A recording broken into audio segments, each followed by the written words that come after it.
ये बाइक बहुत महंगी है, अगर गिर गई ना आपका बेटा बहुत सुनाएगा आपको। क्यों भाई, क्यों सुनाएगा मेरा बेटा? अरे अगर आपके बेटे की बाइक गिर गई या नुकसान हो गया तो वो तो सुनाएगा ही ना आपको। अरे मेरे बेटे की नहीं, मेरी बाइक है ये। अरे वाह अंकल, आपने हार्ले डेविडसन ली है? क्यों, है ना मस्त? हाँ मस्त तो है अंकल, ये तो 10-12 लाख रुपए की आती है ना? अरे नहीं बेटा, ये वाला मॉडल पूरे 20 लाख रुपए का है। 20 लाख रुपए? अंकल जिस उम्र में आपको पूजा पाठ करनी चाहिए, तीर्थों पे जाना चाहिए, उस उम्र में आपने इतनी महंगी बाइक ले ली। 20 लाख रुपए लगा दिए एक बाइक पर। वो क्या है ना बेटा, मुझे बाइकों का बहुत शौक है और मुझे ये वाली बाइक पसंद थी तो बेटा मैंने खरीद ली।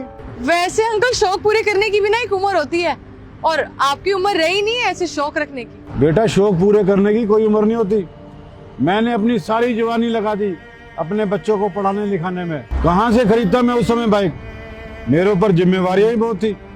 अब जिम्मेवारी से मुक्त हूँ तो मैंने ये बाइक खरीद ली। अरे अंकल हड्डियां वड्डियां टूट जाएंगी आपकी, इस उम्र में जल्दी से हड्डियां जुड़ती भी नहीं है।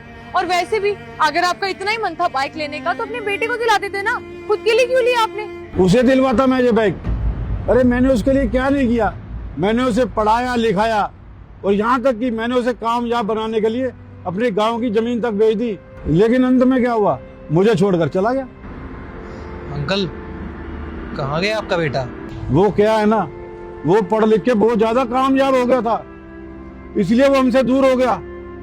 अब वो विदेश में रहता है अपने बीवी बच्चों के साथ, और उसे हम लोगों से कोई मतलब भी नहीं है। तो आप किसके साथ रहते हो?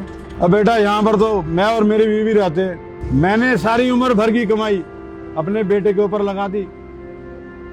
अच्छा होता मैं उसे ना पढ़ाता, बस वो नालायक ही रहता, कम से कम मेरे पास तो रहता। अब मेरी जिंदगी में कुछ रहा नहीं, इसलिए मैं अपने शौक पूरे कर रहा हूँ और मैं ज्यादा से ज्यादा कोशिश करता हूँ मैं और मेरी बीवी हमेशा खुश रहे। अंकल आजकल का टाइम ही ऐसा हो गया, लोग पैसों के आगे अपने रिश्तों को भूल जाते हैं। और कैसा बेटा है आपका, एक बार भी जाने से पहले सोचा नहीं कि उसके जाने के बाद उसके बूढ़े माँ बाप कैसे रहेंगे अकेले? उसे अभी अपनी गलती का एहसास नहीं, अगर उसे एहसास होता ना तो मेरे पास जरूर आता वो। अरे अंकल कोई बात नहीं, उसे एक ना एक दिन अपनी गलती का पछतावा जरूर होगा। अरे नहीं होगा उसे। तुम्हें अपनी गलती का एहसास हुआ एहसास?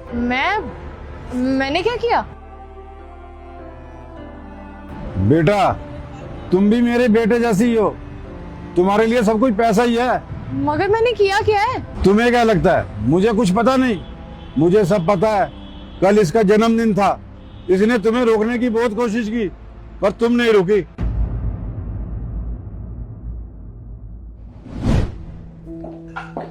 महक हाँ कहाँ जा रही हो? रोज ऑफिस जाती हूँ तो आज भी ऑफिस ही जाऊंगी ना। तुम्हें याद नहीं है क्या आज क्या है? क्या है थोड़ा जल्दी बताओ। आज बर्थडे है मेरा। ओह शिट, मैं तो भूल ही गई। I am sorry, happy birthday. शाम को आके सेलिब्रेट करते हैं हम लोग। अरे महक कहाँ जा रही हो यार, आज मेरा बर्थडे है, कम से कम आज तो साथ रह लो। धीरज ट्राई टू अंडरस्टैंड, मेरी बहुत इंपॉर्टेंट मीटिंग है और बर्थडे तो आते जाते रहेंगे ना। अगर ये डील हाथ से निकल गई तुम पता है कितना नुकसान हो जाएगा। हमेशा पैसा ही पैसा करती रहती हो। अरे थोड़ा बहुत टाइम फैमिली के लिए भी निकाल लो ना। धीरज ये सब मैं अपनी फैमिली के लिए तो कर रही हूँ, कल को हमारे बच्चे होंगे, उनकी पढ़ाई लिखाई, इतना खर्चा होगा, हमारे पास पैसे भी तो होने चाहिए ना, तो अभी मेहनत करनी पड़ेगी हमें। अच्छा ठीक है, एक बात बताओ, तुम्हारी मम्मी के डेली मैसेज कॉल आते हैं, तुम उनसे बात क्यों नहीं करती? धीरज रोज रोज क्या बात करूं मैं उनसे, मेरे पास और भी काम होते हैं, मैं नहीं कर सकती हूँ रोज बात यार। अरे यार उनका फोन आएगा तो फिर मैं क्या बोलूंगा उनको, एक बार बात कर लो ना उनसे। बोल देना उनकी बेटी बिजी है, खुद संभालूंगी बाद में। मैं अरे तुम्हें कितना समय हो गया अपनी माँ से बात किए हुए, अपने परिवार से बात किए हुए, करती क्यों नहीं हो? देखो बेटा, काम को इतनी भी अहमियत मत दो कि परिवार ही हाथ से छूट जाए। पहले परिवार है फिर पैसा है। अंकल मैं आपकी बात को समझ रही हूँ और मैं पूरी कोशिश करूंगी अपने आप को बदलने की। समझ जाओ बेटा, समझ जाओ, वरना जिंदगी भर पछताओगी।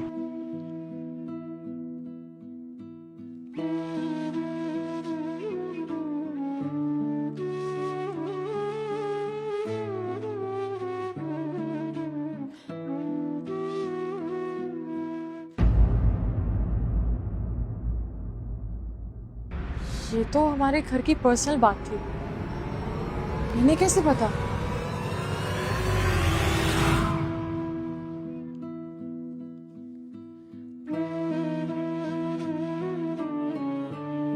कई बार इंसान हमारी जिंदगी में फरिश्ता बन के आते हैं और फरिश्ते इंसान बनकर।